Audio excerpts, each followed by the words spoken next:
Ang KNN ay hatid sa inyo ng UNICEF.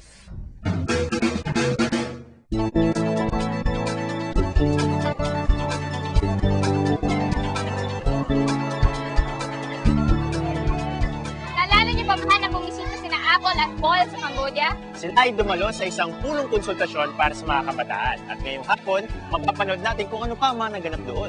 Nagbabalik ang KNN Manila Bureau kasama ang kanilang kwento mula sa Siem Reap.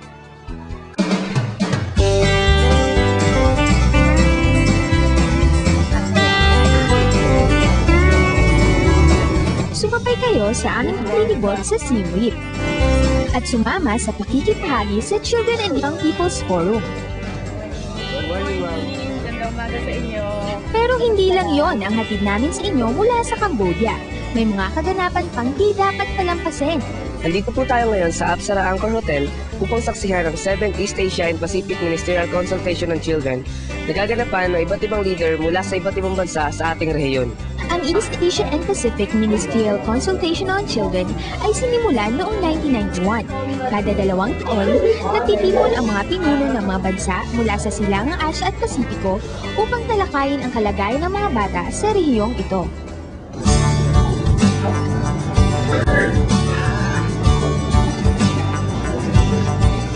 Isang programang suportado ng UNICEF, layunin itong suriin ang pagtugon sa mga pangangailangan ng bawat bata sa rehiyon ayon sa kanilang mga karapatan.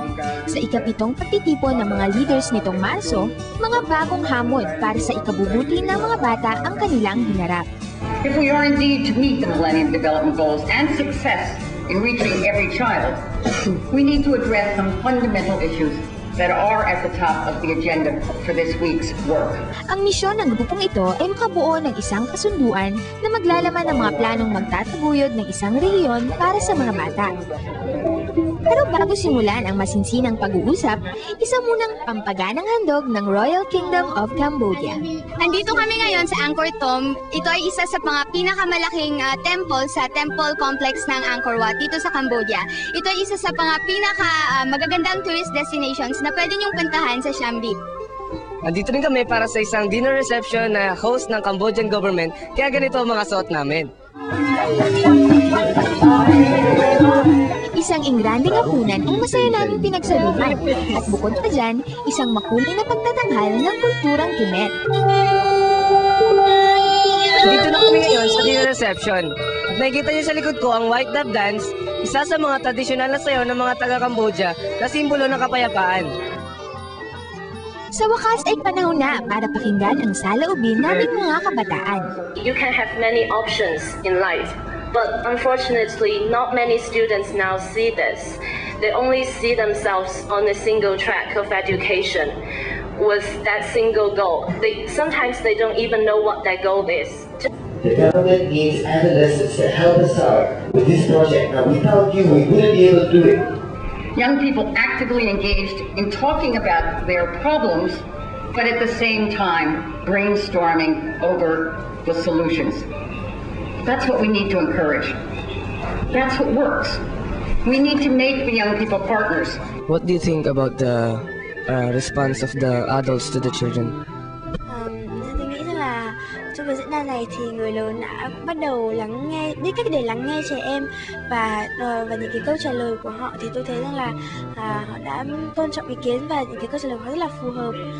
Nhưng mà đôi khi thì cái câu trả lời của họ thì tôi chưa phù hợp với tôi lắm.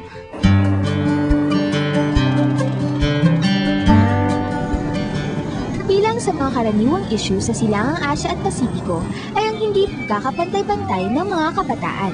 Marami kasing kabataan ang hindi nagkakaroon ng opportunity na una mag-aral o sa umpisa pa nga lang ay magkaroon ng mabuting kalusugan. No? Ang sanhi nito ay maaring geographical na malayo ang kanilang mga tinitiran o dahil mahirap ang kanilang komunidad at pamilya, may kapansanan. No?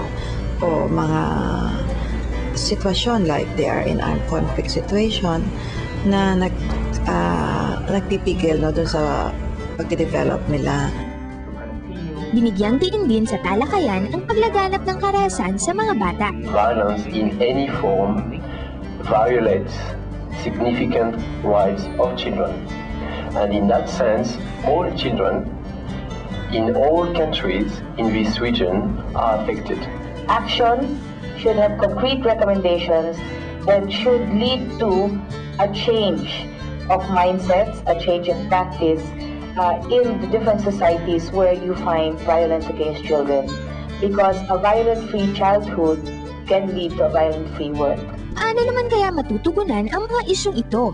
Unang-una ay dapat palaganapin natin yung pag-adapt dun sa Convention on the Rights of the Child, pagpapaalam sa magulang at sa mga bata ng kanilang karapatan, pagpapalaganap ng karapatan ng mga bata, at pagkakaroon ng mga programa na tutugon sa pangangailangan ng mga bata.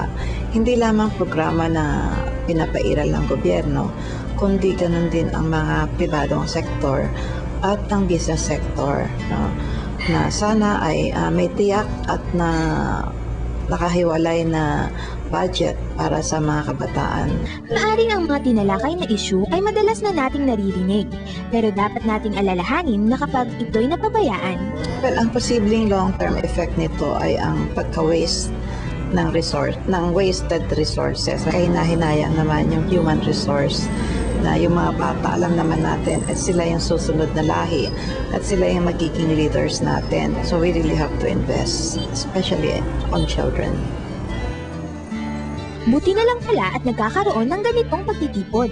Ministerial Conference ay muling nagpapaalala, no, paulit-ulit at talagang hinahaiten yung awareness ng ating mga gobyerno sa kanilang responsibilidad na palaganapin ang development ng mga kabataan. Maganda ito dahil nagkakaroon ng focus dun sa mga disparities nga, no, sa kanya-kanyang bansa.